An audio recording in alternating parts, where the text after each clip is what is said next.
ஆண்டவராகிய இயேசு கிறிஸ்துவின் இனிய நாமம் மகிமைப்படுவதாக. 2024 வருடத்தின் கடைசி நாட்களில் இந்த 2025 வருஷத்தை குறித்து அநேக கேள்வியோடும் கவலையோடும் வருத்தத்தோடும் தேவ சமூகத்தில் அமர்ந்து வேண்டுதலும் விண்ணப்பமும் செய்தேன். ஆனால் இந்த 2025 வருஷத்தை தேவன் மிகவும் எளிமையாகவும் ஆசீர்வாதமாகவும் நன்மையாகவும் கடந்து வர உதவி செய்தார். தேவனாகிய கர்த்தர் 2025 வருஷத்தை நன்மையாக முடிய பண்ணியிருக்கிறார்.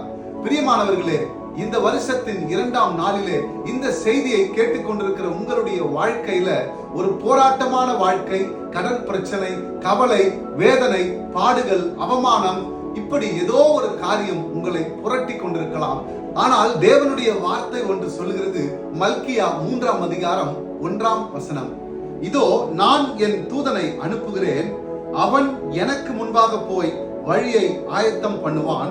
அப்பொழுது நீங்கள் தேடுகிற ஆண்டவரும் நீங்கள் விரும்புகிற உடன்படிக்கையின் தூதனுமானவர் தம்முடைய ஆலயத்துக்கு தீவிரமாய் வருவார்.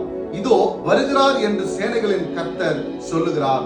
இதோ நான் என் தூதனை அனுப்புகிறேன், அவன் எனக்கு முன்பாக போய் வழியை ஆயத்தம் பண்ணுவான் என்று தேவனாகிய கர்த்தருடைய வார்த்தை சொல்லுகிறது. இந்த வார்த்தையை நீங்கள் விசுவாசியுங்கள். இந்த வார்த்தையின் மீது நம்பிக்கையுடையவர்களாய் காணப்படுங்கள். இந்த வார்த்தை உங்களுடைய வாழ்க்கையில நிச்சயமாய் ஒரு வெற்றிகரமான காரியத்தை செய்து முடிக்கும். காரணம், இது தேவனுடைய நல்வார்த்தை. அந்த நல் வார்த்தையை நிறைவேற்ற, உங்களில் நிறைவேற்ற அவர் வல்லமையுள்ள தேவனாய் காணப்படுகிறார்.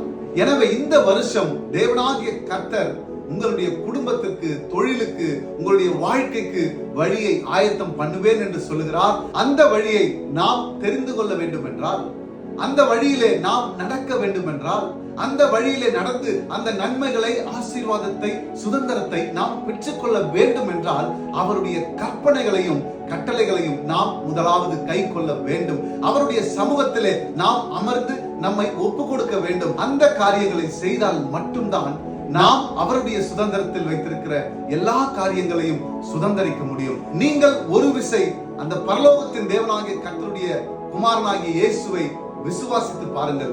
அப்பொழுது உங்களுடைய குடும்பமும் நீங்களும் எல்லா சீர்பொருந்தியும் செழித்திருக்கும்படி அந்த தேவனாகிய கர்த்தர் உங்களுடைய வாழ்க்கையில் ஒரு அற்புதத்தை செய்வார். Thank you.